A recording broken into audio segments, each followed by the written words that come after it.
আজ শেয়ার করব বেতে শাকের রেসিপি।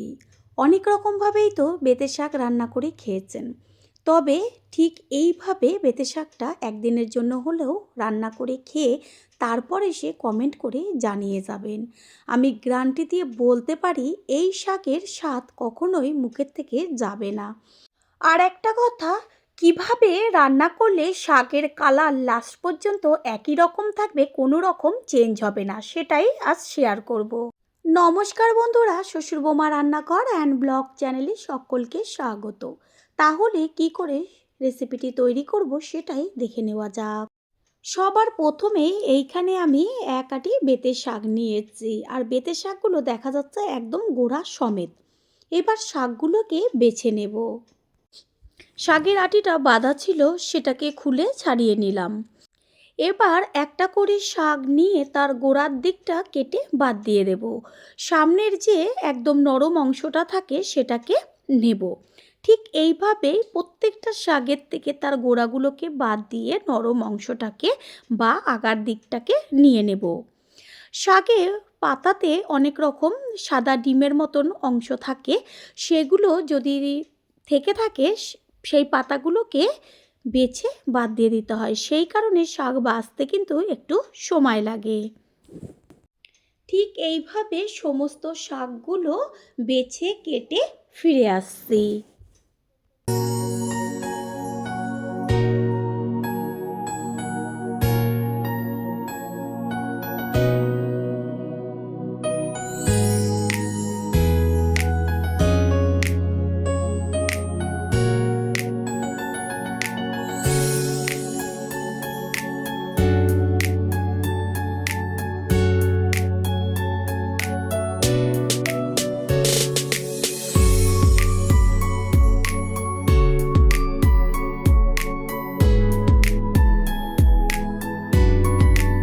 সব শাকগুলো বেছে নিয়ে ভালো করে জল দিয়ে ধুয়ে নিয়েছি।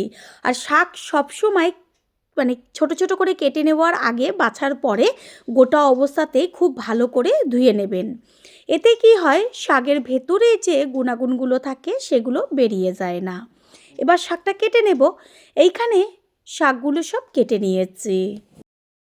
গ্যাসের ওভেনে কড়াই বসিয়ে তার মধ্যে দিয়ে দিচ্ছি যে শাকটা কেটে রেখেছি সেই শাক। কোনো রকম কিন্তু আমি এইখানে তেল ব্যবহার করব না। আগের থেকে সিম আর বেগুন আমি ছোট ছোট করে কেটে নিয়েছি। সিমটা দেখাই যাচ্ছে যে কত ছোট ছোট করে কেটেছি। সিম দিয়ে দিলাম, এবার দিয়ে দিচ্ছি বেগুন। দেব স্বাদ অনুযায়ী লবণ। গ্যাসের ফ্লেম লো রেখে এবার লবণটা সব কিছুর সাথে ভালো করে নেড়েচেড়ে মিশিয়ে নিয়ে একটা ঢাকনা চাপা দিয়ে দেব। কোনো রকম জল আমি ব্যবহার করব না। শাকে যে লবণ পড়েছে আর শাকটা জাল হবে, এতেই শাকের থেকে জল ছেড়ে যাবে। আর এই জলেই শাক, বেগুন, সিম সমস্ত কিছু ভালোভাবে নরম হয়ে যাবে। ঢাকনাটা চাপা দিয়ে দিচ্ছি। শাক হতে থাক, অন্যদিকে আমি একটা ছোট সাইজের থেতনে নিয়েছি আর তার মধ্যে বেশ কয়েক কোয়া রসুন দিয়ে দিয়েছি। রসুনগুলোকে এবার থেতো করে নেব। আর শাকের মধ্যে সবসময় রসুন থেতো করে দিলে সেই শাকটা খেতে ভীষণ টেস্টি হয়। এদিকে কড়াই থেকে ঢাকনাটা সরিয়ে দিয়ে দেখিয়ে দিচ্ছি যে কতখানি জল বেরিয়েছে। আর শাকটা একদম মজে গেছে। গ্যাসের ফ্লেম হাই করে দেব জল টেনে যাবার জন্য। শাক এইভাবে যদি আগে জলে ভাপিয়ে নেওয়া হয়, শাকের কালার কিন্তু একদম লাস্ট পর্যন্ত ঠিক একই রকমই থেকে যাবে। এত সুন্দর শাকের একটা কালার আসে।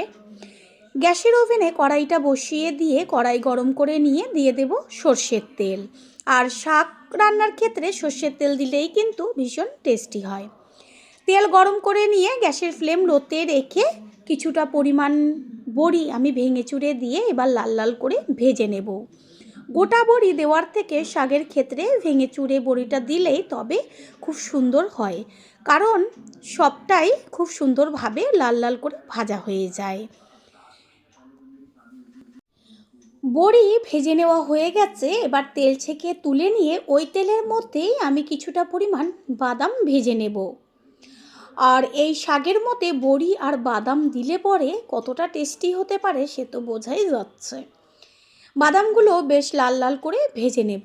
বাদামগুলোকে তেলের থেকে তুলে নিয়ে তেল গরম হয়ে গেছে, গ্যাসের ফ্লেম লো করে দিয়ে এবার এর মধ্যে দেব শুকনো লঙ্কা। আর শুকনো লঙ্কাটাকে এপিট ওপিট করে বেশ লাল করে ভেজে নেব। লঙ্কাটা যখন হালকা লালচে হবে তখন এর মধ্যে ফোড়ন দেব ছোটো চামচের 1 চা চামচ কালো জিরে। ফোড়নের থেকে সুন্দর একটা গন্ধ বেরোলে এর মধ্যে দিয়ে দেব যে থেতো করে রেখেছিলাম রসুনগুলো, সেই রসুন। শাকে একটু রসুনটা বেশি দিলে তাহলে ভালো লাগে খেতে। গ্যাসের ফ্লেম লোতেই থাকবে, রসুনটা বেশ লাল লাল করে ভেজে নিতে হবে। এই পর্যায়ে তেলের থেকে এত সুন্দর একটা গন্ধ আসে, চারদিক একদম মমা হয়ে যায়। রসুন ভেজে নেওয়া হয়ে গেছে, এরপরেই দেব কুচিয়ে নেওয়া পেঁয়াজ। পেঁয়াজটাকেও রসুনের সাথে ভালো করে ভেজে নিতে হবে। দেব ঝালের জন্য কাঁচা লঙ্কা। দেব হলুদ গুঁড়ো কালারের জন্য, আর হলুদের পরিমাণ অল্প করে দেব। এবার পেঁয়াজ আর কাঁচা লঙ্কা ভালো করে রসুনের সাথে ভেজে নেব। পেঁয়াজটা একদম লাল লাল হয়ে গেছে ভাজা, পেঁয়াজটা যেন কাঁচা না থাকে সেদিকে খেয়াল রাখবেন। এবার যে সিদ্ধ করে রেখেছিলাম শাকটা, সেই সম্পূর্ণ শাকটা এর মধ্যে ঢেলে দেওয়া হলো। গ্যাসের ফ্লেম হাই করে দেব। শাকের কালারটা দেখা যাচ্ছে কত সুন্দর, তেলে পড়ার পরে যেন আরও ভালো ফুটে ওঠে কালারটা। আগের থেকে যে তেলের মধ্যে বাদাম আর বড়ি ভেজে রেখেছিলাম, এবার সেগুলো শাকের মধ্যে দিয়ে দেব। যেই জিনিস দেখবেন দেখতে সুন্দর হয় তার প্রতি খাওয়ার কিন্তু একটা আকর্ষণই বেড়ে যায়, ছোট থেকে বড় সকলেরই। পুরনো বন্ধুদের সবসময় আমাদের পাশে এইভাবে ভালোবেসে সাপোর্ট করার জন্য অনেক অনেক ভালোবাসা।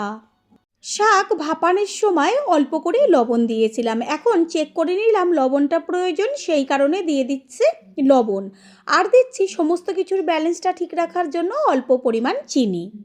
এবার লবণ আর চিনিটা শাকের সাথে মিশিয়ে নিয়ে কিছুক্ষণ ভাজা হতে দিতে হবে। প্রথমবার যারা আমাদের চ্যানেল ভিজিট করছেন তাদের আন্তরিক শুভেচ্ছা ও অনেক ভালোবাসা।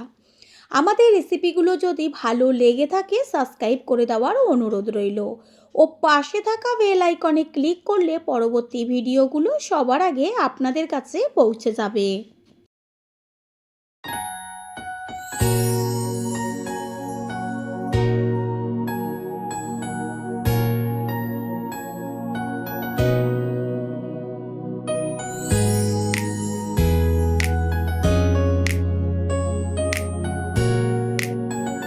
শাকের ভেতরে থাকা সমস্ত জল খুব সুন্দরভাবে শুকিয়ে গেছে, বেশ একটা আঠালো ভাব চলে আসছে, আর কড়াইয়েরও চারদিকে বেশ লেগে লেগে যাচ্ছে।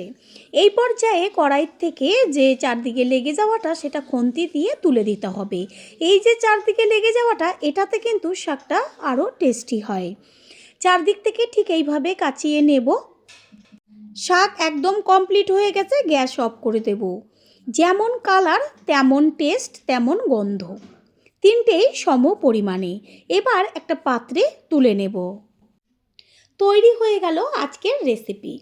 আশা করি রেসিপিটি ভালো লাগলো, আর যদি ভালো লেগে থাকে একটা লাইক কমেন্ট, পারলে একটা শেয়ার করে অবশ্যই জানাবেন।